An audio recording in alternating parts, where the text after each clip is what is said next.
All right, I'm excited about this one, guys, and welcome to the Men's Journal Everyday Warrior podcast. I'm your host, Mike Sarraille. I've got a woman who was the first woman move over Peter Drucker to be named the most. Let me read this. Secured the top spot as the world's most influential management thinker. That's insane. And I'm talking about Renée Mauborgne, and did I pronounce that correctly? I always get that Thanks, one. Mike. Yeah, it's Renée Mauborgne. Renée wrote the book Blue Ocean Strategy, which the reason I'm excited, guys, is if you're in an MBA program, you're reading that book. It's like mandatory reading. Much like we have Porter's 5 Forces for Strategy, it is the new sort of strategy management book. And I think Harvard hailed it as the most influential and impactful business strategy book that has ever existed. Well, I don't know ever existed, but I think, according to them, it's one of the most iconic ones in the last, span of years, yes. I mean, that's amazing. 4 million copies sold. Mm-hmm. And then you went on to the Blue Ocean Shift. Yes. And now Beyond Disruption. Yes. Which, is this out on the market yet, or is... No, next week. Next week. So I do have a pre-copy. That's awesome. Okay, so we will get this out quickly with an article. But I'm so interested in the evolution of this. But before we get to that evolution and what's in your amazing life, give us a little background where you started, where you came from, and what led you to here. Well, so I went to University of Michigan, and I met my colleague, who is my co-author for all these years, Chan Kim. Wait, so you guys met as students? Yeah. No, he was actually my teacher. You're kidding me. Yeah. He was a young professor. Okay. I went and took his class, and he was really inspiring. And it made me feel like, so I love learning, mm-hmm. but you meet a lot of people, and they're teaching, and you say, I like this knowledge, but that's it. But no, when I heard him speak, he was dynamic, practical, theoretical. And so I did very well on that course. And then I ended up doing a second course, I believe, together. I did for it with him, and then a private research. And then our journey sort of started. And here we are, like a long time later. So, yeah. So when you graduated, you guys kept in touch or kept working together? Yeah. So when I graduated, I went and I got a job at this company where I was telling you that they asked me, look at all these people who's in the insurance industry. Can you tell who's in the military or not, just by the way they walk? And I said, I was able to largely do that. And then he came actually and did something at that company as well. One thing led to another. I don't really exactly remember the way it evolved. I then went back to Michigan. We did more research, published, and and here we are. So that is, and of course, we basically recorded a podcast before we even started this one. So you said your father, because it's Military Appreciation Month, coming up May. Yeah. Your father served in the Marine Corps. God bless. Yes. In Korea. Yes, he did. And first of all, let me say thank you to you for your service, and to every vet and service person out there. Really, I want to thank that. And yeah, my father, he enrolled in the Marines when he was very young, very passionate about it. He then retired to private sector, of course, had a small business. But and I grew up hearing the halls of Montezuma playing on a Sunday morning. Iconic. Yeah. And, the importance of serving. In some capacity. Serving in some capacity, never giving up.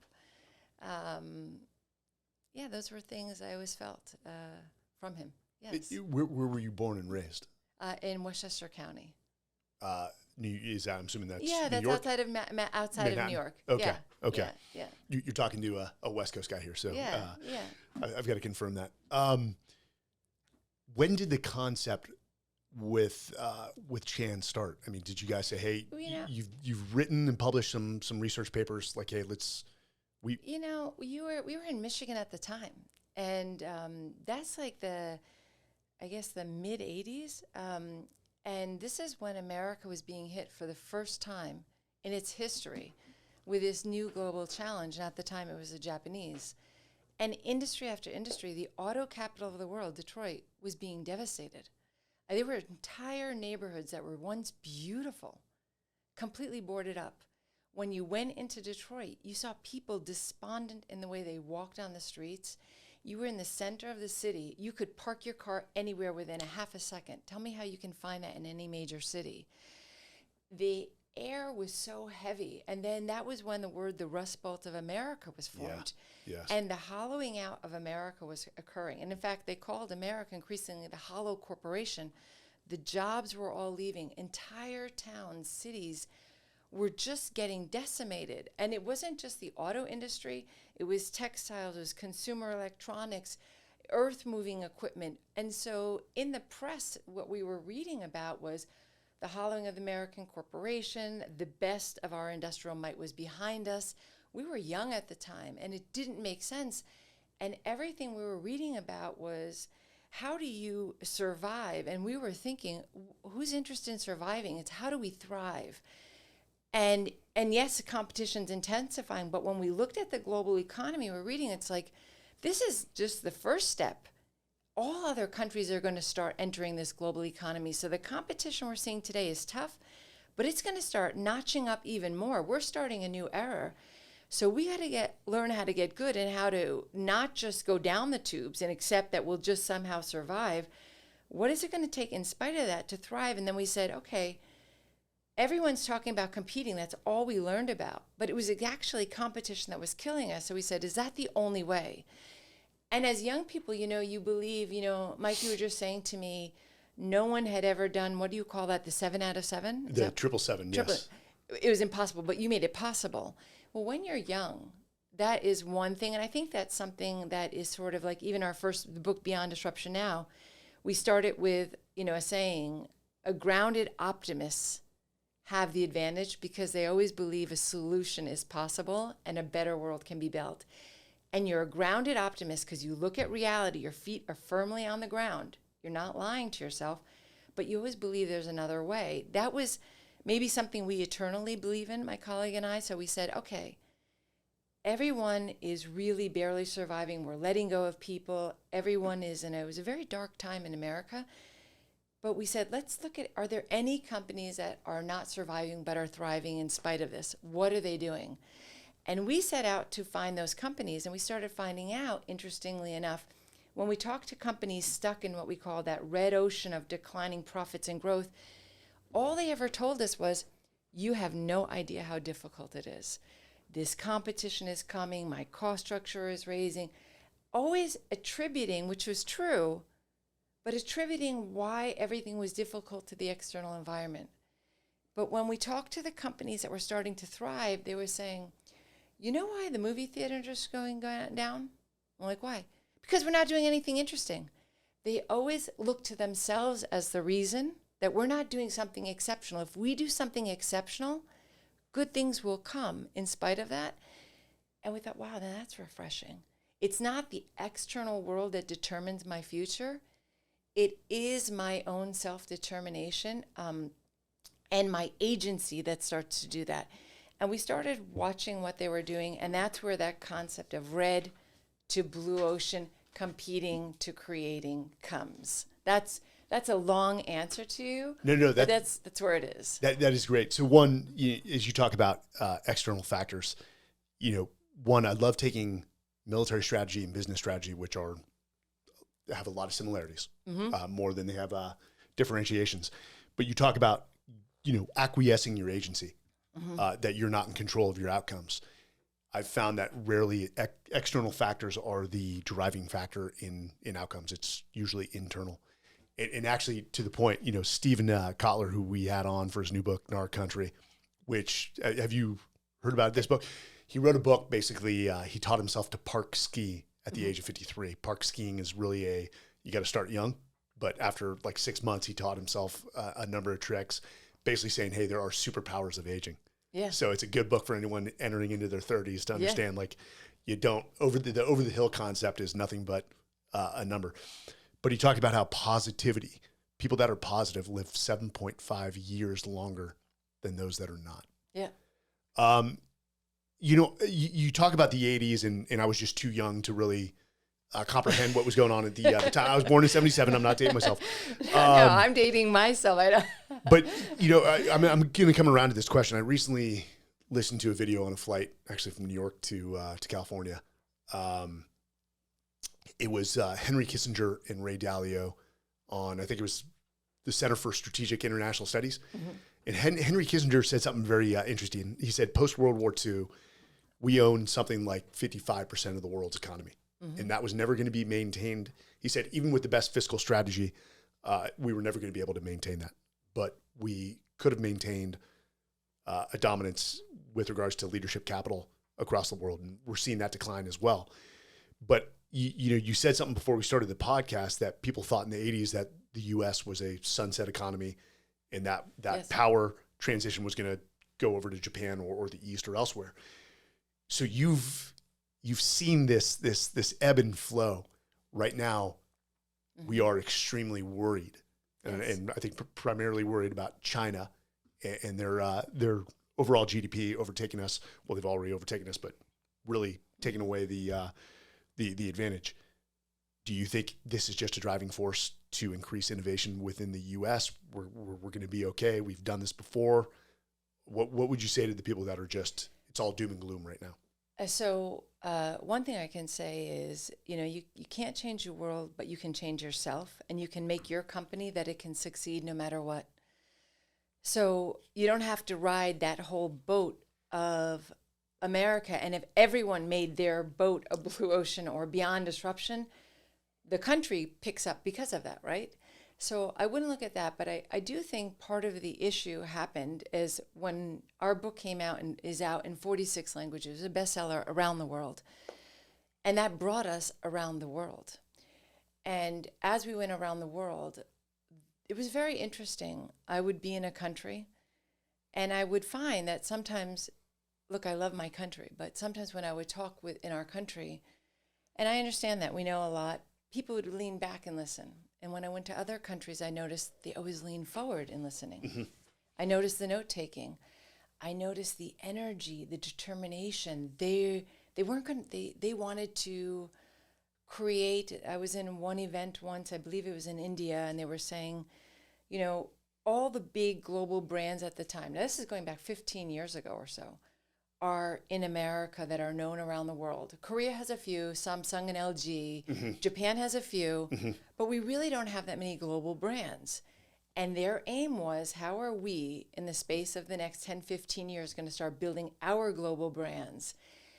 And what I want to say is, I think in a way, sometimes like when you are very successful, and we have been, if you are not seeing what is happening around the world and what is really going on, you get lazy in your game, actually. And I think in a way, so 2 points to your question. One point is I think Americans, not Americans, I don't want to make that distinction like that. Broad strokes. Broad strokes, I don't want to do that. But if you go around the world and see things, I think you realize like you got to keep your game on edge. You really do. But the second point I want to say, I think China is a real issue, and they're really working hard to build those companies. But you don't have to ride the boat that everyone else is. Start building your business in a blue ocean way or beyond disruption, as we'll talk about. And just as Home Depot and these companies we studied turned the tide of what America stood for, so we went from a sunset economy to this amazing growth yes. economy. If we are all doing it individually, collectively we add up and we start doing it and moving the entire country or whatever region you care about. And why I say that, it's too easy when you're saying, well, they're not doing. But if we all do our individual part and don't worry about them, but worry about what we are doing, that is the best way to create that momentum. I'm not sure if I'm hearing you, but to really lift everybody. All boats rise with the tide. Yeah. Sorry, I had to throw the Navy analogy no. That's great. But you know what I'm saying? So there's no fait accompli. The world is, and the future is what we make it or don't make it. And so the question is, what are we making today? So we make that future a different future, right? Absolutely. And I'm not taking this down a political route. Yeah. So when you guys went on the tour, so first off, could you guys even imagine how just the gravity that this book had, or were you cautiously optimistic at first?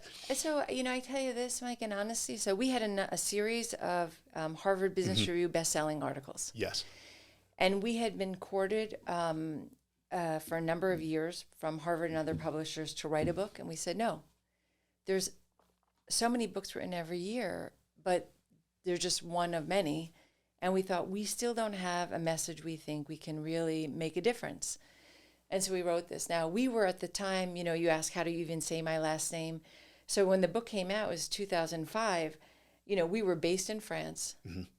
And you can't pronounce my last name. My colleague was Asian, and there was never a best-selling book in America written in business from professors based overseas with names you can't pronounce at a business school. The elite knew our business school, but not the average person in INSEAD.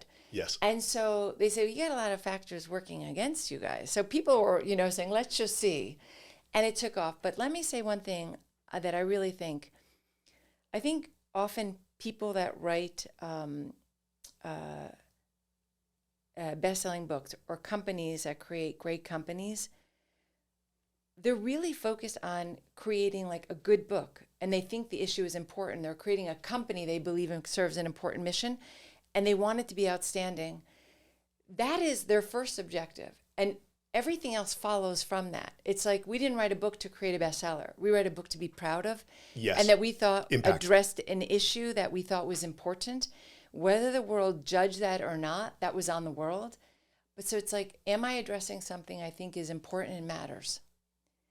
And number two, am I giving it my best to create that product that I think can deliver and communicate in a way that maybe that message is accessible, and the rest of the world takes and they decide they're your judges, not you. And I think in a great company too, you're thinking about, look, I see these issues, I see this problem. I think I can do it. I think I can add compelling the value this way for people to buy it. I think my price point needs to be here to make it accessible. Therefore, I have to figure out a way to drop my cost structure despite the conventional way. And if I do that and I can make a random leap in value for buyers and profit for myself, I'm going to leave it to the world, but that's going to be the path that's going to give me success. I don't think, we hope we're going to create this next Fortune 500 company, but I think the companies that build it, they're so focused on creating this great product, this great service, this low cost structure, and making it work more than they hope they're going to. We all hope and dream for that big thing, but their focus isn't there, because often when your focus is there, you're getting influenced by the media, by other people, and you're losing the integrity of your idea and what you're trying to do. So you want to, for lasting success, I'm talking about. Yeah. Lasting success. It's gotta be something authentic. Authentic and integrity that's what to comes yourself. to mind. Yeah. Yeah, and it's coming from something you believe. Like we really believed. If you had been around Michigan to see what we saw, you knew you never wanted to see a community like that. You knew that was in the future you wanted to help build.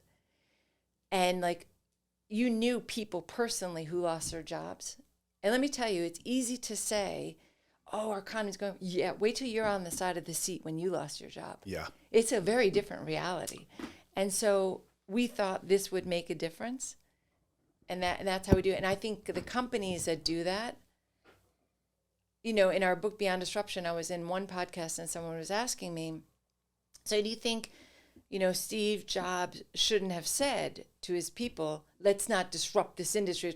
I said, I actually don't believe he ever said that. I think he said, let's create a product so good we make the competition irrelevant. They're not even benchmarkable to us. We do something so good. He wasn't setting out to disrupt and put people out of business. He was setting out to make a product that separates themselves so differently from everyone else. They're at another plane. From a buyer's point of view, I'm unbenchmarkable. I'm so exceptional. That is what is driving them. So it's that would be my kind of answer to what you're saying there. That's a great answer. When you talk about competition, if you become so obsessed with your competition, what they're doing, then that's an external factor that then comes into your decision-making process, and you're compromised. And your competition is setting your agenda, not the marketplace. That's why every industry, every gas station looks the same. I benchmark you, you benchmark me. We both assume the other one knows what they're doing, when often they're both equally like, I don't know what to do. The ocean's red. Let me look at what he's doing. So it's like the blind imitating the blind in a way. So you go into every auction house in the world. They're not only the same, and they keep hiring the same people, but they're on the same streets. They use the same advertisers. The amount of convergence in an industry, and they play musical chairs in an industry. So they hire, one company fires in the music industry, or they let go and they go to the other music industry, or the book publishing industry. They circulate. So it's the same idea circulating around one another, same ideas and conversations going up and down the escalators and elevators in a company. And you want to get a fresh perspective often. And this is very important so you see what you didn't see before, and you ask questions you didn't ask before. And you say, why not? How come? How could we do something differently? Like, okay, so they've all done it. So who said so? So just because they've all done that, why does that mean that makes sense? I mean, think about it. We used to use bloodletting. We used to people's veins to help people. Thank God someone said. That was the practice that was that's was right. common. And that's common. And that's fine. But thank God someone said, well, wait a minute. Is that the right thing? Like maybe there's an alternative. Just because that's what we've always doing doesn't mean that. And so it's really important, to have that. And that gets back to, again, agency is very important. And to realize that our greatest resource is the imagination between, in our minds, and to use that and to not outsource that to others. Why do we believe that they necessarily know better than we do? We can learn from others. Yes. But a lot of people don't sink within themselves to actually know what they think, what they perceive. It's very important, actually. There's a lot of societal norms that are placed upon us. I'm not going to take this inward, but my parents came from very little, and they, did very well for themselves. But the next step was to go to college, and I came from a town where everyone goes to college because not necessarily that it's earned. Mm-hmm. It's just you're going. Even if you have a 2.5 GPA, you're going to college because your parents can afford it. And for my brother and I, we just wanted to break the mold. We wanted to do something different. But well, to your point, like you can look about, and that's like in all socioeconomic levels. Like you can look at people in New York in the very wealthy area where they're all fighting with their kids to get into the same schools. They want their kids to do the same type of activities, even though that may not be what's good for that kid.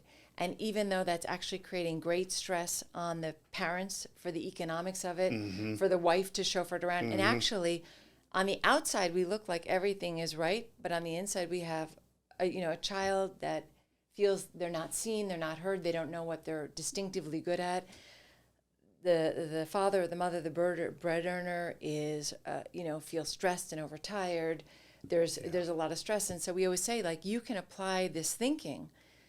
Am I in a red ocean in my career and in my life? And I'm just benchmarking everyone else to make sure I keep up with the Joneses.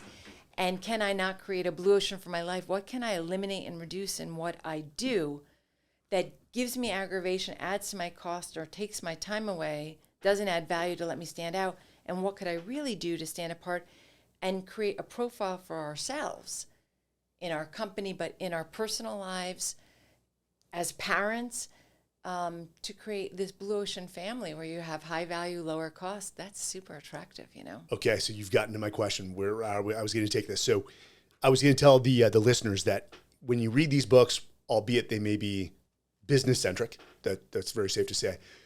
When are you two going to write the blue ocean strategy for life? Yeah. Well, it's interesting. We've done a few little, like when we talk to people, we even do blue ocean for dating. Are you a red ocean player? You go into a bar, the way you get the girl or the guy, you have to buy a lot of drinks. You just dated yourself again. Nobody's going into a bar. It's called, what is it, Tinder? Okay, okay, dated there. I'm dating myself. Yeah, okay, good. But, you do the same as everyone else. And so, and so the question is, what do you need to do to stand out and, really capture that person with low value and cost? And and high value stand out and lower cost. So we've been looking at, so we haven't started that because this was this, but it's something we've been playing with and we use in our lectures and talking. Yes. But what I see nowadays, sadly, is that I see everyone so stressed and overworked. And people, not having the time to have quality relationships necessarily in their personal adult relationships, even catching up with old friends sometimes, and they don't, or their spouse or their partner, and also with their children. And everybody is sort of getting emotionally depleted, despite working all the time and seemingly so busy, And yet, so that's something that we have sort of been thinking about, because it's like, this can't be. We've got all these bright people and everybody, in Beyond Disruption, we're talking about even secretaries. There's greatness in every human being at every level. And, we just have to see that in ourselves. And so, we're talking about, we're thinking about that. But I guess, because of your challenge about where the business economy is going, we did our next book because it came out of all the challenges to Blue Ocean, which is Beyond Disruption. How can we, create these new markets that are where there aren't any before? And it's not based on necessarily technology. It doesn't have to be new to the world, but I actually carve out a space where nobody is playing, and I can make business and society better meld together. So, no, it makes total sense. I think. This is, I always say that psychology defaults to lazy. It defaults to lazy. People will always follow the path of least resistance. Additionally, I think as Americans, we view everyone else as an enemy. And I don't want to mention his name, but a very high up Navy admiral, expert on China, we need to stop looking at China as an enemy and look at them as a near peer competitor. Mm-hmm. You said you traveled the world after the book was released. Was that just an eye opener? Just looking at the different cultures, their perspectives, their practices? So what I would say is it wasn't just after the book. So it's the last 20 years or something, mm-hmm. Going. And what I would just say to that as well is, that's where we were based at INSEAD in France at the time. And there, so many countries are near one another to begin with. So you naturally are seeing this. And you're suddenly being exposed. And in our school, INSEAD, has students from all over the world. It's truly international. Mm-hmm. And you just are hearing these different level conversations, and you're seeing where people are coming from in different ways. And so I think it was just a general exposure and, and seeing what's happening and meeting people and noticing differences in audiences and the eagerness to learn. Even when I would say, here's a commonality, small point, just in interviewing people. When I would tend to interview companies that were doing well enough, but not outstanding, it was often kind of, when you'd interview them, kind of often they're trying to tell you why they're not as average as you think, why they're better than you think. And when I would meet and interview the companies in the Blue Ocean, they would tell me why they're not as good as you think, how they have to get better at their game. And I thought, that's so interesting. And I remember one company, we were doing a workshop on Blue Ocean for them.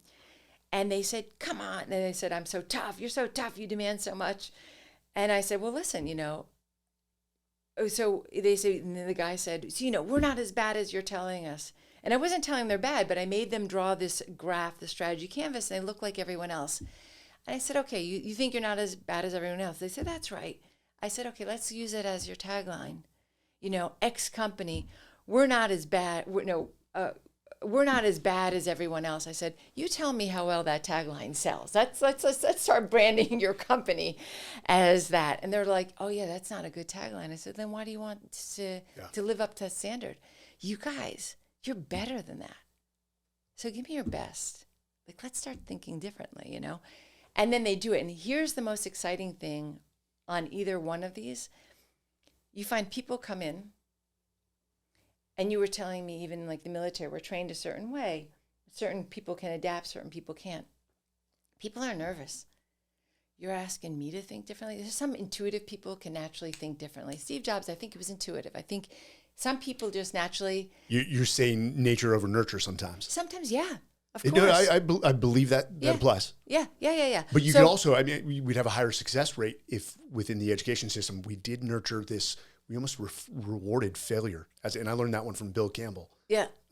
He's like, I made it a practice and into it to reward failure, not for lack of trying, but when they took calculated risk, they did their best, made smart calls. It just didn't work out in their favor. So what I want to say there is that what we found, that's why both of our books or 3 books really provide processes and some tools to get you there. So this is the nurture over nature. It can get you amazing places. Yeah. Yes. Amazing places. But that doesn't state that some people like Elon Musk, he certainly has certain talents that, he's blessed with certain things to see the world. So that is just like some people, I may be wrong here, but they said like John McEnroe, he just was like, even without practicing to the level of some people, he just was like, had some talent that was different than others, and so both are true. But what I want to say is when we work with people, they would come in the first workshop and they're like, oh my God, think differently, get out of the red ocean. That's scary. Status quo is better. I'm safe. I'm that. And then, you could work with them step by step, tool by tool. Say, okay, let's just see how we look. Are we like everyone else? Yeah, we are. Can we look at what the pain points are in the industry? And if we don't find any, let's just stop. So I have an exit. Okay, pain points. So let me ask you, think if we address some of those pain points, we'd start to shift our curve from the red to the blue? Yeah, maybe. Do you think it's worthwhile to find out who are all the people that if we change that, non-customers, they might want to buy from us? You think it's worthwhile to take another step? I'm not telling them. I'm asking them to tell me. You tell me looking at what we're doing together. And by the way, we don't find other people, let's just stop the process. You have an exit.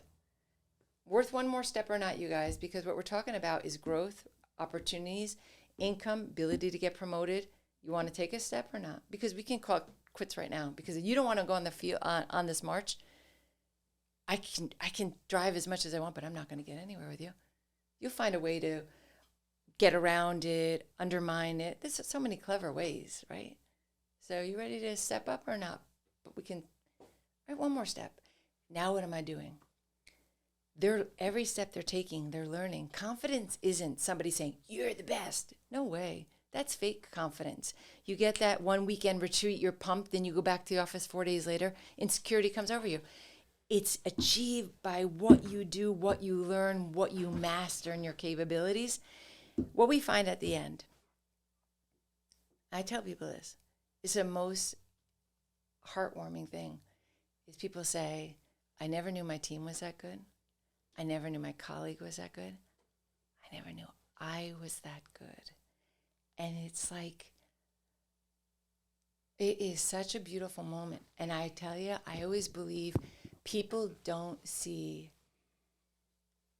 know how good they are, actually. I really believe that, how capable they are. They've been conditioned. It's like, no, you're all a warrior inside. And it's beautiful. I see the tears in your eyes. And hey, I know you and Chen, I do keynote speaking for a living. It's a good living financially, but there's nothing better than receiving a note. Thank you. Yeah. Thank you. Thank you.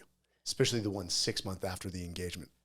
That's powerful. But so the impact is phenomenal, not only for the organization, but the individuals as well. We tell people, like, don't do it for the organization, do it for yourself.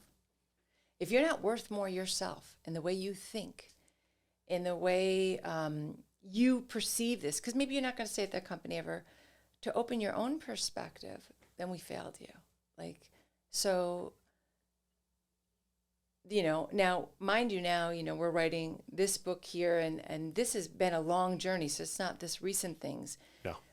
But, this is sort of some of the human dynamics. So our book, Blue Ocean Shift, the second one, is based on, whether it's governments or nonprofits or companies, some that came to us and work with us, some that work with people that we know, some that we just read about. And then we'd call them up and they said they applied Blue Ocean. We said, what works, what failed, what didn't. And then that book documents companies and individuals and nonprofits and governments that put these ideas in practice and the, and what comes out of that. Mike. So if I could wave a wand and get you guys into the Pentagon and back in the Pentagon and back in the Pentagon, then every service, DoD needs to think differently. They need to think differently. That is so encouraging to hear. But a lot of companies don't take that step, or organizations. Doesn't matter if you're in business, to bring people like you in, just to view in a different perspective. Utilize that. It sounds like you use a push-pull method a little bit to get the most out of them. I mean, there seems to be a trend where leadership development or strategy development is on a decline in terms of bringing outside parties in. That's what I found. Well, so we wrote our book so that you don't need us, actually. Mm-hmm. So in the beginning, companies, when Blue Ocean came out, which was a series of Harvard articles before that, we're going back to 1997 was the first one. So we were working with companies even then to write the first book. So now I'm really dating myself. I mean, you might have run around in diapers. 1997, you were was the 20, first Harvard 21? Business Review article on this value innovation that became part of the Blue Ocean strategy. So it goes way back, right? So, and this is when we were working with companies, but our aim was, that's why we have like processes in Blue Ocean strategy and in Beyond Disruption. How do you, in a conversation with yourself or with your team, take these ideas, do not only get inspired, but let us show you step by step how you can look at your market. Here's a simple one-page tool, one page. So whether you have a high school degree or you went to the top schools, you're all equally on the same page. And I can start to draw this simple picture. So they're all one-page simple analytics that levels a playing field for everybody. And you can start taking it step by step. So we actually try to write them so you don't need us. And you can have that quiet conversation yourself and with your team and work on these ideas. And maybe you don't get 100% to the finish line. Mm-hmm. But let me tell you, very few people get 100% to the finish line the first time. You know, like you ride a bike, you don't start riding that bike right away, right? You get on the bike, you trip a little bit, you get on the bike, you keep... And then you start going. But if each time I'm going a little bit further and I'm going from the red to the more blue, or I'm going from disruption to beyond disruption, the trajectory of my life is changing. The trajectory of my company's opportunity is changing. And that's really profound. Life is a bumpy road, actually. You can look at all of our success today. You can look at all these companies. Bernie was telling you many times in his podcast with you, Bernie Marcus, they faced difficult junctures. We all do. I mean, Apple almost went out of business too, right? And the question is, so that's why you have to be able to, we say, take a punch. Get knocked down, but you stand up. You can have your tear or whatever it is, and you deserve that. It's not easy. We're human beings. And that applies to everybody. But you got to get back in and keep marching forward on that. You've heard the Sylvester Stallone quote from, what was it, like Rocky 5? 4? Which where it's one like, was it? you basically, life's going to hit you, it's going to knock you down, but it's not how hard you can hit, it's how many punches you can take and keep moving forward. It's Rocky, but the fact that such a just profound statement, and I'll send it to you. I'll send you the clip. It's just like, I sent it to my son. I sent it to my daughter. I'm like, this literally, from a punch drunk boxer, the character could not be more on point. Let me ask you, because you said something about the market dictates, and most CEOs, most executives we're opinionated. We've got strong opinions. We're strong-willed, but to what degree does self-reflection, humility play into success? Because when I come up with a concept and I say, hey, I want to sell this product or this service, it's very hard for me to get out of my head and say, it doesn't matter what I want. Ultimately, the market is going to dictate what they want. Mm-hmm. Do you find that the attributes of humility and, really play into, the success of a company to put their opinions aside, listen to the market, and then do what the market is requesting more of? Well, no, not exactly, because we have trained markets what to expect, and they tell us, give me more for less of the same thing. Mm-hmm. So they're not going to come and tell you, when you're a little hardware store, give me Home Depot that has electricians working on the floor that can teach me. Yeah. They're not going to tell you that. But I think really critically is asking great listeners, great learners, but they're great observers of how things are using, and they're asking themselves as well, who cares besides me about this? Who faces this frustration besides me? Pain points. Yeah. So they are not only, it's about me. So, you might be an idiosyncratic individual where some weird thing bothers you distinctively that no one else even registers, but you're just a weirdo. You're strange. And so you're like that, but it doesn't mean there's going to be a market. So the real question you got to ask is, who cares besides me? And then you want to be looking at, what is that leap in value I'm providing there, right? So that is critical. So I would say, I'm not sure all of them exactly have humility all the time. Everyone is different. There's all different takes on people. Yes. So there's no one stereotype, just like there's no one company type. But I would say that they're eager learners. Mm-hmm. I would say that they have a lot of, we always say, never outsource your eyes. A lot of people do all these fancy studies. But outsourcing is an art. And they never, I'm like, okay, go to a supermarket at 5 o'clock. Why are 2 registers open and 5 are shut? And there is a long line of people. I'm like, who's running the ship here? Because this doesn't make sense to me. I don't care. I'm a manager. I'm in the back. Get on that front line and you get a cashier open. And you do that. But management is not looking at what's going on. Bernie Marcus was in the store. He was in the store. He was visiting. He saw what was going on. I'm not going to name airlines, but I would fly some. And I was saying, this is first class. Have you ever ridden these airlines? Because if you did, where are you? You're not looking, you don't see what's going on. So, that's part of that. Yeah. So let me make an observation. I'd be interested in your opinion. You've traveled the world.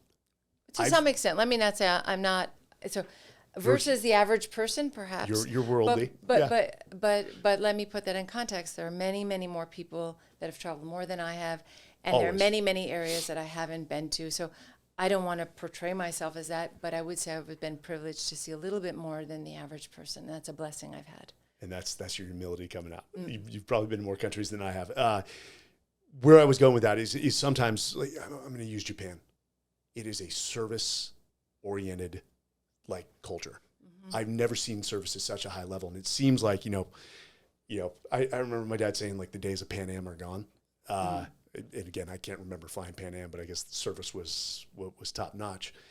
It seems like in America, and I'm not trying to pick on America, that service has declined because some companies are so big where I'm not going to name a company, but let's just say in the online space where I call the help desk and I'm on I've got to call multiple times because no one's picking up, or the airlines, because one, it's almost to the point, well, do you want to fly? Be lucky you've got a seat in economy and that you're going from New York to San Francisco. Here's your one drink. Yeah. And I do remember young that service was at a much higher level. And I understand cutting cost structure. Something's got to give. And it's better to have the airlines operating than not operating at all and creating monopolies. But again, I'd be interested in your opinion, having traveled the world with regards to service in the U.S. So every company is different, but if you ask me, can we do better often? 100%. Yeah. And we can 100% give our people more pride. So they want to deliver and paint a picture of what excellence actually looks like. And I sometimes, I think we need to paint that picture and what that is. I think, yes, we can do better. We can do better. And we should do better because we're capable of doing better. Don't cheat yourself in life. You're capable of that. Yeah. Well, that's the definition of excellence, the pursuit of continual improvement with no finite destination. Yeah. And I think, no matter what you do, and I don't care if it's cleaning a toilet, do it well if you can do the job. And believe me, when you do things well, someone above you sees that. And maybe not today, maybe not tomorrow, but you get recognized. And that's how opportunities open up. And so, I've always looked at it, you know, we all start at different positions in life, different backgrounds. But I just think that dignity is doing the best at what you're doing, where you are at that moment. And if you keep doing that, that's how things open up. And yeah, I think that's important. I really do. I think it's important. We had a phrase in the military, and leave the place better than you found it. Yeah. And a great book. Did you ever read Legacy about the New Zealand All Blacks? No, I did not. Oh, you've got to pick this up. The 15 principles of the New Zealand All Blacks, which rugby, not really an American sport, but yeah. they're top notch, and basically they said, hey, no one's above pushing a broom. And so you'd see some of the world's best rugby players with a broom in the locker room pushing it, but they always said, leave the place better than you found it. Pride for me goes a long way. And I'm not prideful enough where I wouldn't push a broom to support my family if that's what it took. Yeah. Yeah. I think that is really critical. Now, this new book that we came out with, Beyond Disruption, you're saying about structure. What you find now is that disruption became, and Mike, we were talking about it before we started, at the same time Blue Ocean in the field of strategy was growing, disruption was growing in the field of innovation. Yes. And so it became, a rallying cry. And so, people came to us in the field of Blue Ocean. They said, well, Blue Ocean is creating these new markets. Isn't that creating is innovating? So how is Blue Ocean different from disruption? How is that different? Or is it just different terminologies coming from two different fields? And we found out, no, it's not. I said, actually, when we go back and look at our data, and we've been looking at it for a long time, even from Blue Ocean, we found that, disruption is when you look at an existing industry with the aim to take it down. And we found out that Blue Ocean is, you look across industries, but we found out, wow, here are all these companies and industries being created outside of existing industries where I am not displacing anybody. And so business and society are actually better moving together in lockstep. And so, executives would push back and they'd say, well, wait a minute, I want to, disruption is what we know. And I say, okay, that's one way. We're not undermining that. But just think what you're doing. Like, you want to disrupt an existing industry. So do you think all those players are just going to say, yes, please come on in and take the bologna off my bread. You're very welcome. No, of course not. What are they going to do? They're going to fight you, right? And if I'm an established company and I know that I'm not a startup, it's a little easier, but if I'm an established company and I'm going to disrupt another industry, what I know is I'm going up against other big players. They're serious, I'm serious. Or if you're telling me as a boss, disrupt myself, nah, that's another story. Yeah. Because it's like disrupt yourself or get disrupted. You start telling your own One company. And the same, almost. Yeah. Because you're creating a war of attrition in a lot of...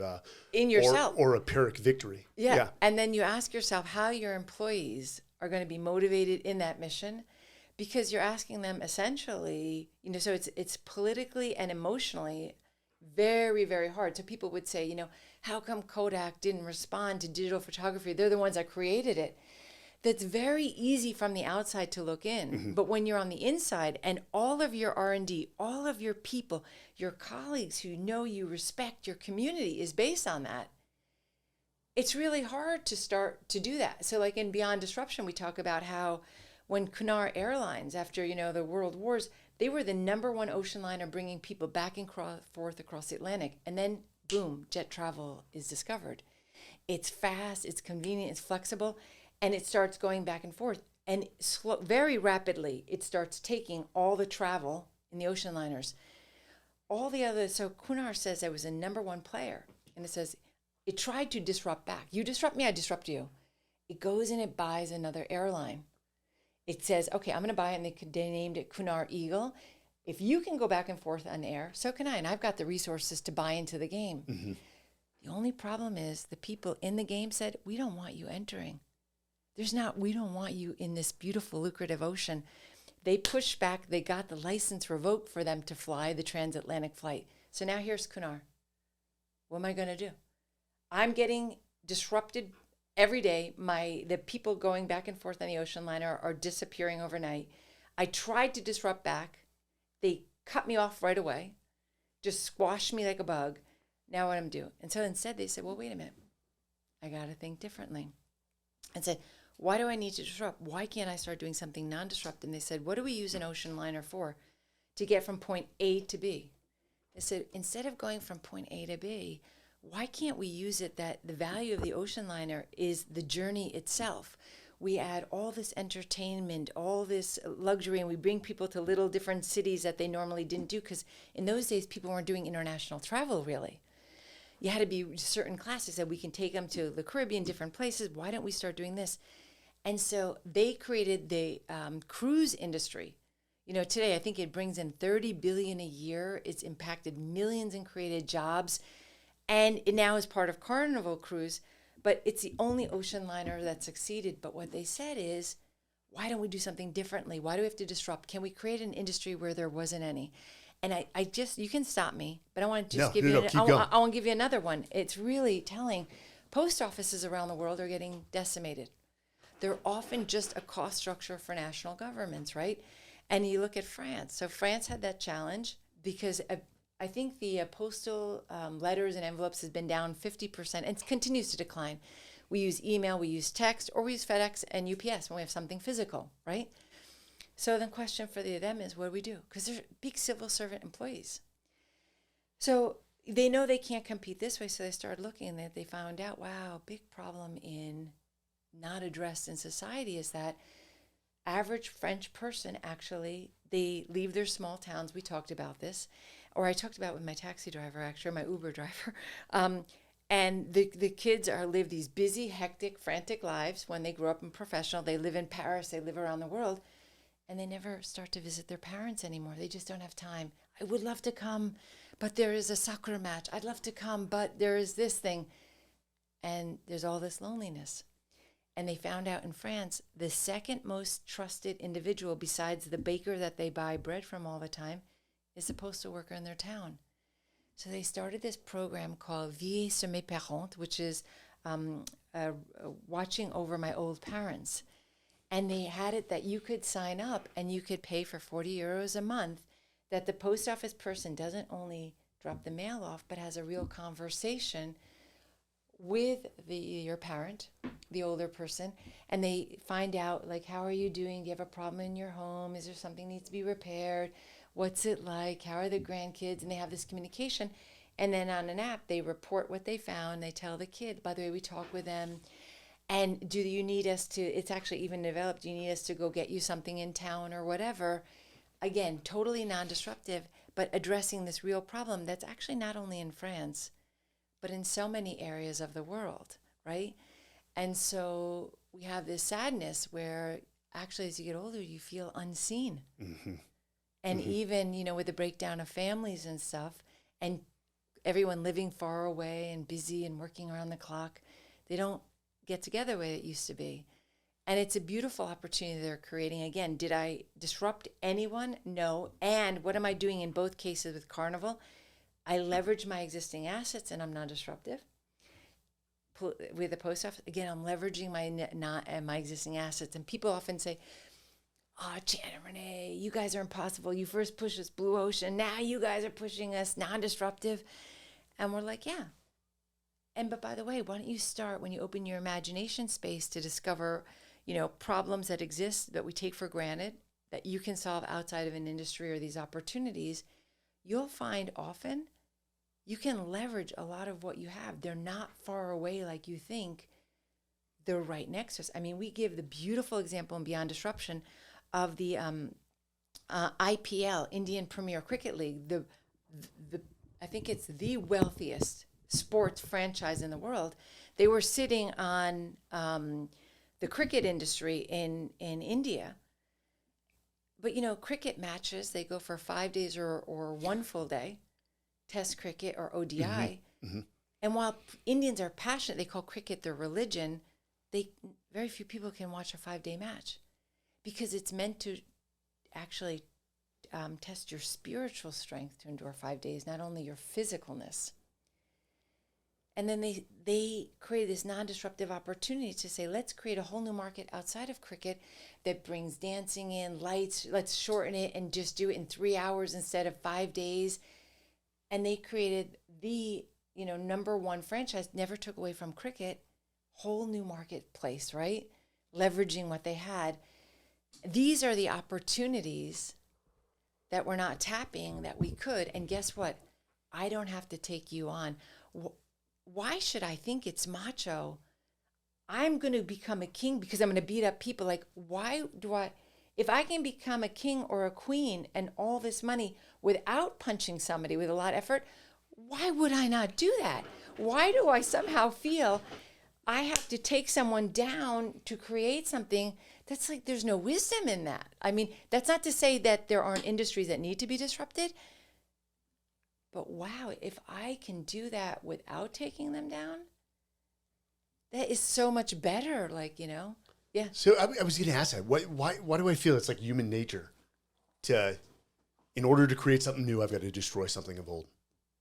Okay, so there's a history to that, but Mike, it also comes back to, and I don't think we're on tape on that, our beginning conversation when I told you business and everything comes from, military strategy initially, because military came way, way, way before business became. Modern style management was derived from chief business, executive military officers, structure. Yeah, corporate staff, all these words even, So what happens is we absorbed and took in all of that. We made adaptations, but the key constraining factor of war is limited land. That's it. So for me to grow as a continent, I have to take land from you.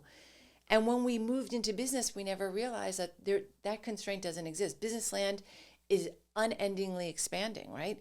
And so if you look at the North American industry classification system in the last 100 years, the amount of industries and that have been created has expanded exponentially because we're only limited by our imagination. We're not limited by physical terrain, but somehow we have pulled that assumption into business and kneecapped ourselves and accepted it. And the time has come to say, actually, we don't need to do that. We don't need to do bloodletting anymore.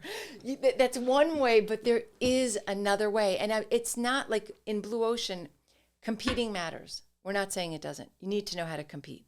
Mm-hmm. Even when you create a Blue Ocean, other people come in, you need to know how to punch. You need to know how to occupy and dominate your Blue Ocean. So we're not saying that. Disruption matters. Certain industries, they're asleep at the wheel. They're not providing good service. You're mentioning some. And so you are saying, come in and disrupt me. You're inviting people to disrupt yourself, right? So you want to ask yourself, am I inviting people to disrupt me? That is the best question few people ask themselves. Yeah. So am I doing it? And by the way, the best defense to not get invited is if I'm creating a Blue Ocean. Because if I'm good, now you think to myself, how hard is it going to be to dislodge them? I have to be not 1% better to dislodge a Blue Ocean player like Apple or an Amazon or somebody. I have to be a magnitude of order better to dislodge them. Because why would I skip from you to me, right? That's harder. So that's one thing. But then the other opportunity is, why can't I start thinking of non-disruptive opportunities where I don't have to take someone on? So, in your Bernie Marcus interview, which I was listening to last night, these are alive in my mind, he was talking about things for post-traumatic stress disorder that the vets have not, there hasn't been a solution. He's coming up with something there. And the question becomes, let's think more creatively for vets coming out, for their jobs, for their mental health, for other things. There are all these existing problems we've taken for granted. This is what happens. And can we not thinking about creating opportunities for them or eradicating that? Those are all non-disruptive things. And what we find in life is so many things we take for granted as the way they are, as though the way it must and will continue to be, until someone steps up and says, no. I read the status quo. I refuse to accept it. I'm going to think differently. And that's what this is saying. Disrupt. So we're not undermining it, but we're saying, look, why disrupt when you don't have to? There's an alternative path. And guess what? I don't have to. It may seem macho to destroy somebody, but you better remember, on the other end are people that have their jobs, have their livelihoods. There's people that go home to their kids. And if I can create these new industries, new jobs, like esports is a non-disruptive industry, if I can create that and create jobs, and I can recruit people too. I say, you know what? We're not in business to put other people out of business. we're in business to create what wasn't existing before. And we're in business to help business and society move together. And not in the way we spend money. I'm not asking us to be a charity and donate money, but in the very way we make money, right? So I'm going to find, and that's what's the beauty of non-disruptive creation and beyond disruption is, a lot of times there's pushback, like saying, don't tell me, that's why it used to be all about shareholder primacy. They're saying like, that's why you just used to do corporate social responsibility. It's a cost function in a company. And when money gets tight, what do? We tend to give a little bit less money. Yeah. That's natural. We have to, right? Because we need to survive. But what the power of beyond disruption is, I'm able to pursue my economic gains in a way that doesn't hurt others. And in doing so, better align business and society. But again, in the way I make money, not in the way I spend money. So the dual mandate of economic and social tends to move together as opposed to be at odds in a trade-off there. And that's what excites us. So in one, I sense the excitement. One, I sense that there's a positive nature to the message of the book. And let me say this. As you describe it, it's less strategy and it's more mindset. Well, no, let me clarify. So two things. So Mike, two things you're hitting on. Number one, bingo, baby. You just really hit it. Most of, whether it's red ocean or disruption, it's zero sum. My gain is your loss. Yes. And actually, beyond disruption is positive sum. I can win without making anyone worse off. So bingo, you hit it exactly. But also you have to understand and push back on me. But what we found is most people say, yeah, but it is safer to be over in the zero sum gain. So you need a mindset, but you need a process and tools to help the average person get there. So because if you don't have that, maybe I'm the intuitive person that can do that. But my question is always, how can I decodify what people that do intuitively and look at the patterns, see what they do, and create a process to help the what a person thinks is the average person become extraordinary and see how they can do it too. And that is why, you need, so in the second part of our book, we said, okay, there is not only this idea we can go beyond disruption to non-disruptive creation, but guess what? It doesn't have to be an aspiration. We can give you some basic tools and frameworks. How do you identify the assumptions we take for granted? Mm-hmm. Find out, what we're assuming and how we can flip them. And when you start going through it, like you start to see, like we have one company we talk about, it's actually INSEAD MBA's kid from our school. They thought, so INSEAD's a top business school. It's in the top 10, top 5, often top 1. Yes. Okay, depending on the survey, globally. And the students all felt, but it's international, very international. We're not, the students come from, I don't want to misquote because I don't know, but an array of countries, unbelievable. And they all thought that the hard task was getting in the school, but they found out that was the easy task for the ones that got in. The hard part was getting the money to fund it. And what you find is that when you want to get a loan, because they're very expensive, these schools, top schools, for advanced education to go alone, domestic companies don't want to fund international education because you're a flight risk. Maybe you never come back. But then I go to France, where our campus was initially found, and I want to get a loan. I got accepted to this number 1 school. I'm bright. And they say, okay, so tell me your local credit history. Your local job. Well, actually, I worked for 2 years in America. Oh, we can't verify that. So tell me now your local credit history. Well, actually, as I said, I was American. I don't have that. So your local cosigner who's got a lot of money to back you. I don't have that either. Oh, so I'm so sorry you can't have it. So the guy, Cameron Stevens, and his colleagues, they had to defer enrollment to raise the money to be able to get into the school they got in. When they got there and they talk with everybody, they lean into the problem. They don't just say, oh, it's a problem, life sucks. They lean into it. Very important. Often we see a problem, we see a pothole, we go, no. They say, wait a minute, why is that pothole not fixed, right? Mm-hmm. And so they lean into it and they start talking to everybody and say, wow, there's the real problem. Now, opportunity. Yes. Now, people said, well, wait a minute. If the big global banking industry didn't do it, they got pushback. How can you do that? How can you do it? So then they start saying, okay, wait a minute, what are the assumptions they're making? So they made the assumption you need local this for this. And they said, well, wait a minute. If we got into this top school, what are the economics when we graduate? What's the average salary we make? Really high. Wow. So we're guaranteed high money. And then they said, how many of us, given what we all did to get here and get this high salary, are likely to be willing to take a risk to jeopardize our credit by not paying our loan? How much would we throw away everything to get that mark on us? Actually, we're going to be the most conscientious at all. We got so much, skin in the game. And they said, what did it take for us to even get here? We had to be top in our grades, meaning we're dependable. We show up, we execute. We were often like leaders in our club or something. Actually, we have the least risk of anybody. We're not risky. We're the least risk, and they won't even look at us. And they said, well, wait a minute. If that's the case, and I rank them not based on their past performance, but their future performance, and I know for a fact what the average income is, what the average job is, because all the schools have that. Exactly. Can I not get the money that way? They flipped everything to create, I think it's called Prodigy Finance, and there's one called Empower, in America. They're both from INSEAD. And, the last time now, I haven't looked at it recently, and we did a case with them on it, but they got $1 billion debt financing for the students. I mean, they're growing tremendously, but this tight industry so we give you tools so you can uncover the assumptions we're making that we don't know an industry is making.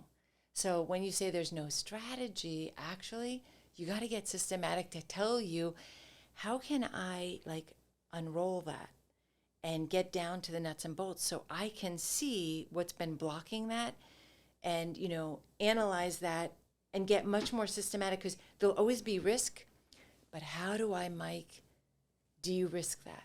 Because that's my goal, right? De-risking what I'm doing. And so that's what you need. And to go to one last point, and I know I'm going on, I get so excited. It's beautiful. Keep going. But the last part so we have 3 steps for Beyond Disruption. And the first part is, how do you identify these opportunities, right? And assess them. Number 2 is, how do you find the way to unlock them? And that means that's that assumption implication table. I uncover the assumptions we don't know we're making and what the implication is so I can flip them. But then the third step is, how do I realize that? And this is very important, because we're really talking about, one thing is, so confidence and competence as leadership, you're hitting on it, really matter. But the other thing is, and we were talking about it with us beforehand, Mike, is resourcefulness. Resourcefulness are not the resources that you have, that you own or control, but those that you can leverage if you start to think differently about resources. And so we articulate, what are all the resourcefulness areas you can start thinking of to be able to deliver on these opportunities in a very low cost way and fast, and often better than if you used your own full resources. And this is the exciting thing for a startup or any company today in these resource constrained environments, is how do I do things in I go to Square Reader. So Square, $1 billion company today, did non-disruptive, right? Mm-hmm. They looked at the whole credit card industry. Everyone took for granted, including all of us, that, no, of course, as an individual, I can't accept a credit card. Why should I? I'm not a big company. The little micro business guy starting out, of course I can't accept. That's one of the things, that's the tough part about when you're little. Those benefits come to the big guys. How many things do we take for granted that a little guy doesn't have access to? And, Jim McKelvey, he had a store, he sold glass, and he found out he lost a sale because he couldn't accept a credit card payment. And he found out how many people could benefit, him and Jack Dorsey. And so they created the Square Reader. Because it wasn't attacking the existing industry, the medium, large, NCR, all these big people with all the money. Under the radar, didn't touch them. Yeah. So they created this $1 billion business under the whole radar screen. But now, how do you execute on that, right? So they had the idea, okay, we use a phone for everything, the news, the email, whatever, take a photo. Why can't we use this device? Instead of creating a device, I leverage what exists. Now they start thinking about, okay, the only way that people have ever been able to use that is they use the dock where you charge your thing. I said, God, with Apple, if we did that, they want we have to negotiate all these tight terms and conditions with them. We have to pay some of the revenue, all of this. And then they said, well, wait a minute. What if we all assume the dock? Bluetooth. What if we use the jack? Oh. The jack, nobody owns. If I could make it work with the jack, I don't have to do any of that due diligence with Apple. I don't have to owe them any money. And by the way, if I do it with Apple, the jack is also in the Android. I can get them all with one shot. So now my question becomes, how can I not leverage all of their resources and capabilities and excellence of the Android effectively and of Apple that have these smartphones as the key modem and use the jack? Now, what does it take?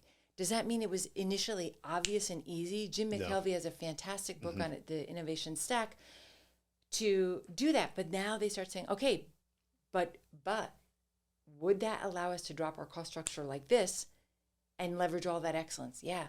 So is that worthwhile? Yeah. Let's play and see how we can make that happen. They were the first company in the world to use a jack. And this is like one area of resourcefulness. Can you imagine? And so that's what the second part, realizing it's giving you, and this is where we need strategy. We think, okay, I'm resourceful. And you think only one area of resourcefulness. So, and then you don't think about all these other resourcefulness channels and tell my team, okay, you three think this, or if you're only alone, you're an individual, you say, okay, the next 3 days I want to think about this for resourcefulness for what I'm doing, this category that Chan and Renee lay out. The next 3 days I'm going to see here, I'm going to look here, and I'm going to knock over one by one so I make sure my team had a 360 look at that. And that's because otherwise, you know, you tell your team, get resourceful. And they're like, okay, what does that mean? What does that mean? And you're not helping them. So as a leader, we don't have to provide the answers, but we do need to provide some tools, some mechanisms, some process so that they know how to find these things. And that's critical. And eventually it becomes intuitive to us. You know, we start to think cultural. That yeah, exactly. And so that's what Beyond Disruption tried to do. And like Square Reader is one of them. GoPro is one of them, and sports enthusiasts. It went under the radar screen for all the camera companies. And these are the types of esports, the non-disruptive, where no one touches you. You're just busy working on it. Resourcefulness. And the book tries to show you how you can do it. And that's what it's about, Mike. It's well done. Again, kudos to yourself and Chan. It comes out this what's the exact date? So it comes out May 2nd. So thank you very much for saying that. And, you know, just have to give a shout out to my colleague, Chan Kim. You know, we've been partners this long journey. I'm so thankful. I could not be here without him. I hope he thinks the same way. But you know, in the military, when you have a really strong team, you mutually respect one another. You know you can count on one another. And it is so powerful. And you make each other better in your own way. Doesn't mean you're objectively better from anyone else's. But from wherever you are in life, you're getting better. And you're able to be tough on each other too and honest. It's so critical. And so so it's Chan Kim and me behind these ideas. And it's really one of my greatest blessings in my life is to have had the benefit of that team and that friendship. So I've found, I think I've said this before. So 777, we end up on Fox and Friends. I'm more happy for the guys that are around me in the team. I identify, like, team is in my DNA. 3 weeks later, I'm back on Fox and Friends for the book that we wrote, The Everyday Warrior. And I'm sitting in my hotel room in New York. My wife's like, dude, that was great. Yeah, you should be. I'm like, just something doesn't feel right. And I'm like, let me just get off the phone. And so I called back an hour. I'm like, I realize it. I'm like, I don't have my team around me. Like, this is meaningless. So I'm glad that Chan is your iron. Give the old Proverbs quote, iron sharpens iron, so as one person sharpens another. And I think everyone needs that. Everyone needs a tribe. Yeah. Of the right people. Of the right people. Yes. And for us philosophically, but the ability, and I go back to that. We don't admire And I use this out of context. I don't mean greatness, but you don't admire greatness because it's easy. You admire it because it's hard. And so what I mean is, like, we both have a very strong propensity for hard work. Yes.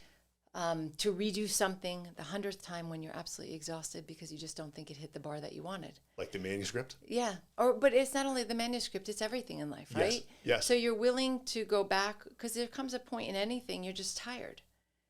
But you have to say, in spite of that, I'm going to step back in. And you might need to take a little break, but, you step back in, perseverance. And, you mentioned that positive sum viewpoint. We believe in, we call grounded optimists. It's like you're grounded, you see reality, but you always believe in the ability to shape our future and not do that. And I think if you start in your own scope, your own sphere, don't worry about someone else, yourself. And if everyone did that, we'd all be marching towards a much brighter future together. I love that term, grounded optimist. Yeah. Versus what I call unearned positivity. Yeah. When you step into the locker room, you're down by 50, and you're like, "Hey guys, we're still in it." No, we're not. Let's be grounded optimists here. What can we do to turn this around? I love this. Yes, strategy. I love the mindset. I think more people, as you said, when you see a problem, you see opportunity. A strong mindset doesn't insulate you from hardship, from tragedy or anything else, but it does arm you to respond or react in a positive way. Mm-hmm. And I think we need more of that right now. I'm just interested for the U.S. on an international scale, because it seems like every time China does something, we've got to go head to head rather than saying, no, just go the indirect route, find a new blue ocean and go that direction. And I think that would be a much more positive outlook for a lot of us. And I'm not picking on China. I would just like to see government institute a lot of the framework that you and Chan have designed. This could be an even more amazing country. And we've got the best country in the world. We've got our share of problems, but it's pretty damn amazing. And that's because of people like you and Chan and everyone who contributes in some way. Well, I want to say, Mike, it's been my privilege and honor to be here with you. I love your energy, your excitement, your all of that. And so, on behalf of Chan and me, just thank you so much for entertaining us. So there are, and we're going to blast this out on LinkedIn. I love LinkedIn. That's my playground. Okay. I let Will and Michelle handle Instagram, and they yell at me because I don't get very open on Instagram. And remember, this is all new to me. Like, we couldn't have social media. Like 5 years ago, I couldn't have social media within the SEAL teams. It was frowned upon. But if a company wants to bring you in, where can they best find you? Is it blueoceanstrategy.com? You can go to blueoceanstrategy.com. Thank you so much. And that would be the main place for everything. Yeah. Okay. Yeah. Okay. So please, for those that are running companies or organizations, it's part just going through the process, because very few companies do it. And when you ask yourself amazing questions, I think great leaders are determined by the questions they ask, the quality of the questions. Yeah. I think people live amazing lives by the quality of the questions they reflect on.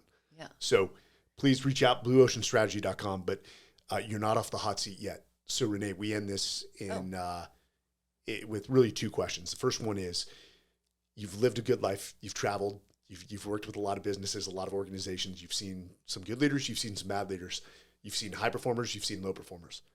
For you, what are your top three sort of tenets, those keys to success that have led to a high probability of success for you? I think you said hard work. I'm not going to put one in there. Never giving up, I think, is never important. Giving up. Never giving up is important. And that was your old man that. Yeah, he had said that to me. But it's common to both Chan and me. I think hard work is common to them. A drive to want to make a difference.